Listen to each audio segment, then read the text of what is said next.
With traditional design, manufacturing considerations and part durability are often an afterthought. This common oversight leads to high-cost, late-stage design changes that can cause missed deadlines and late delivery.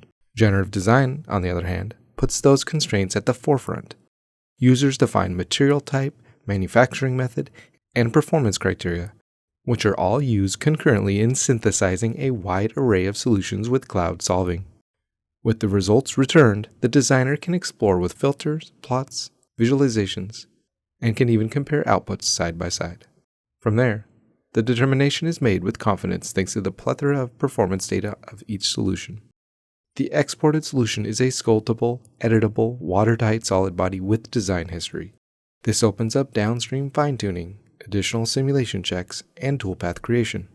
Come see how you can take your designs to a whole new level with generative design.